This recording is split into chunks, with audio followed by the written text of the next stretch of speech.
Greetings everyone, my name is Sime. So, we did the top 10 best Gen 1 Pokemon last time. But, of course, there are two sides to that particular coin. Which is why today, we'll be looking at the top 10 worst Gen 1 Pokemon. Let's begin. So, Poliwrath reminds me of one of those spot the difference puzzles you'll find on kids' menu coloring mats in restaurants. Like, okay, here's Poliwhirl, and here's Poliwrath. Spot the difference! Honestly, I'm willing to bet that whatever designer made Poliwrath was pulling shit out of his ass. Like, he had a quota of creating 10 new Pokemon that week, and to get over the limit, tried to pass off Poliwhirl again as the evolved form. Now, thankfully this line did get fixed in Gen 2 with the introduction of Politoed, who is a much stronger and more fitting final evolution for the line, but that's a low bar. I mean, Kermit the Frog would have been a better final evolution than what we got. Seel. It's literally just a seal.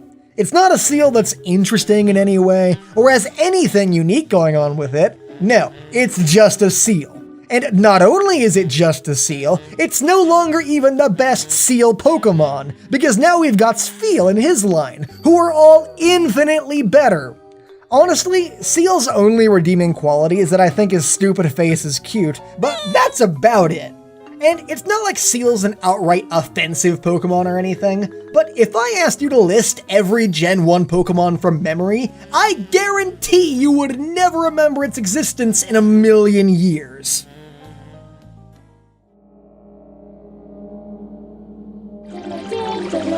Trio, trio, trio. Trio, trio, trio. Trio, trio, trio. Trio, trio, trio. Trio, trio, trio. Trio, trio, trio. Trio, trio, trio. Trio, trio, trio. Now, I see Voltorb getting shit on all the time, but honestly, I really like him.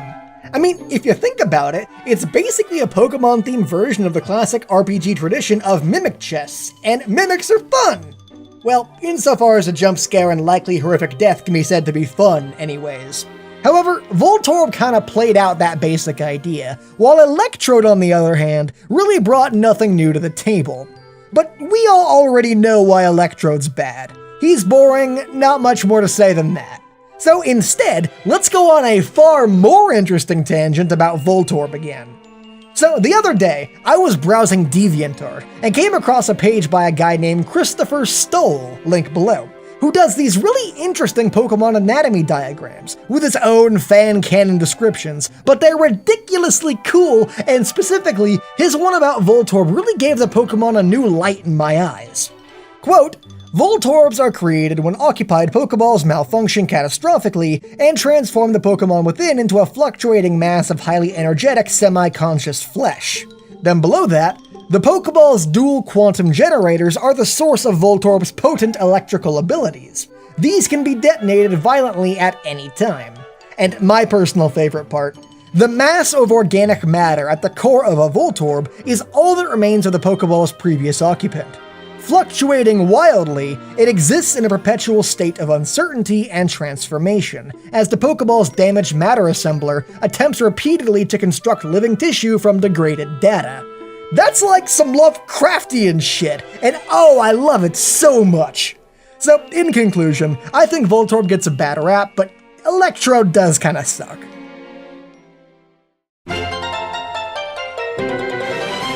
Charizard. I know, okay?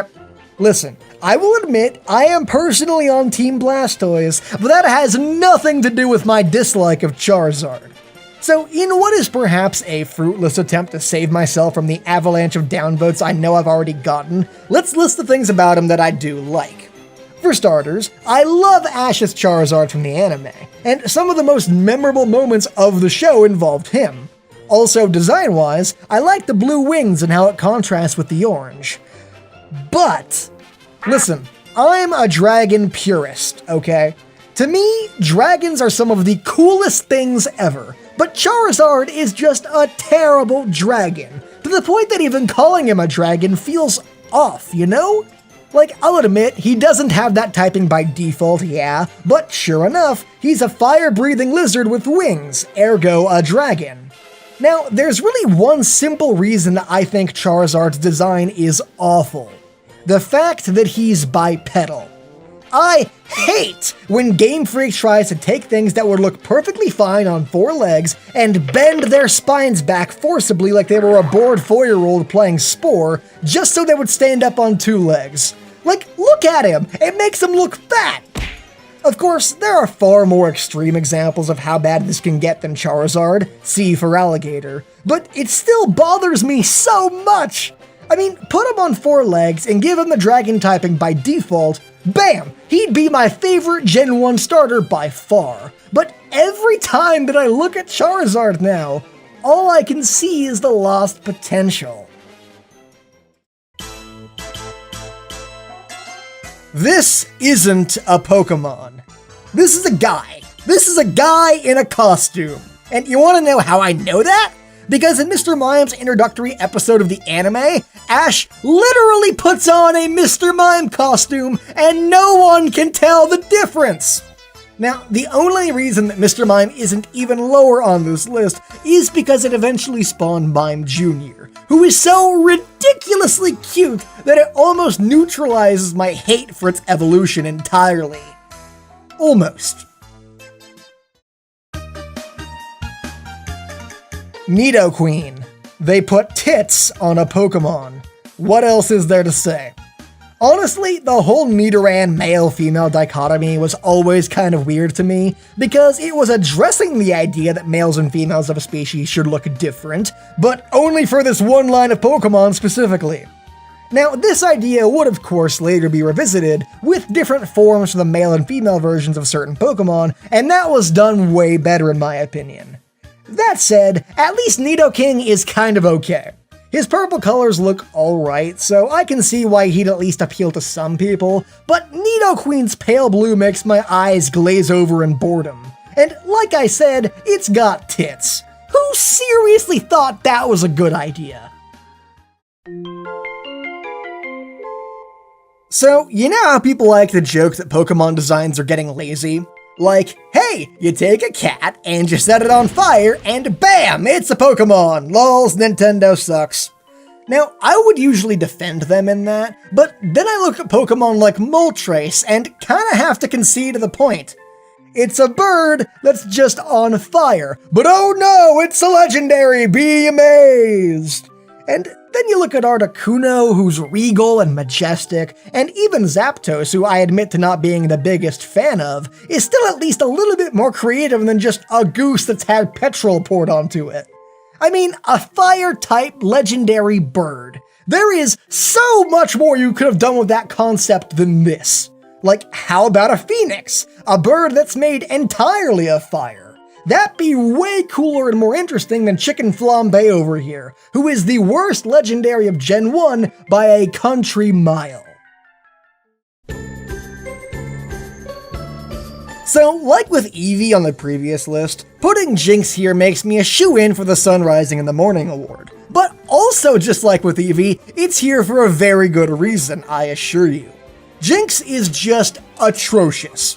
Now, I don't even want to get into the race shit tied into her history, because there are arguments to be made that that's not the case, and frankly, I'm not qualified to discuss that either way, nor do I really care.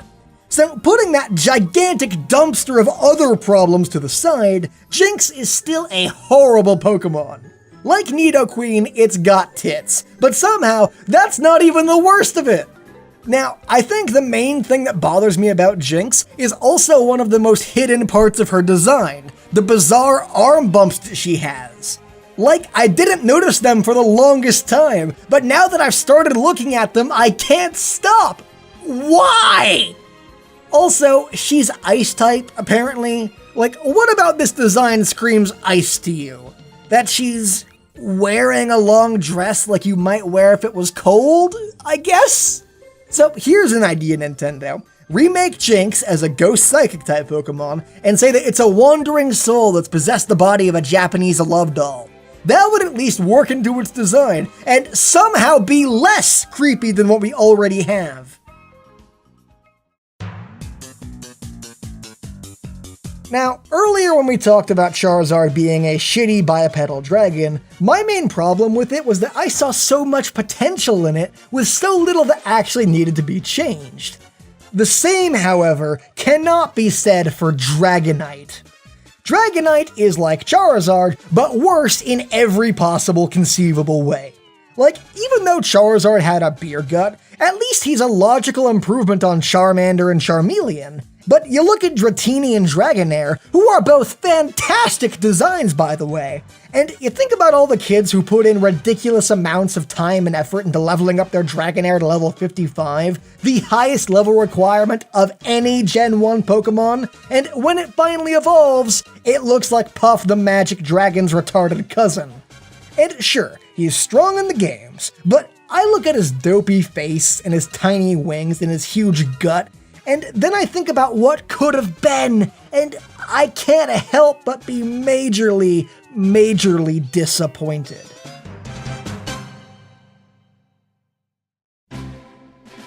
Hey everyone, thank you so much for watching. If you haven't already, I recommend watching the top 10 best Gen 1 Pokemon as a more positive counterpart to this video. Alternatively, if you like reminiscing about Gen 1 as much as I do, then check out 10 things you didn't know about Pokemon Red and Blue, where I guarantee you'll learn something new. Special thanks to my wonderful Patreon patrons, Taobob, Renataja, Soul, Mythnut, Isaiah Christo, Ludwig, Calvin Ryman, Jada Prog, Sawsbucky, Forgotten Paladin, Joe Anderson, and Princess Scotchtape.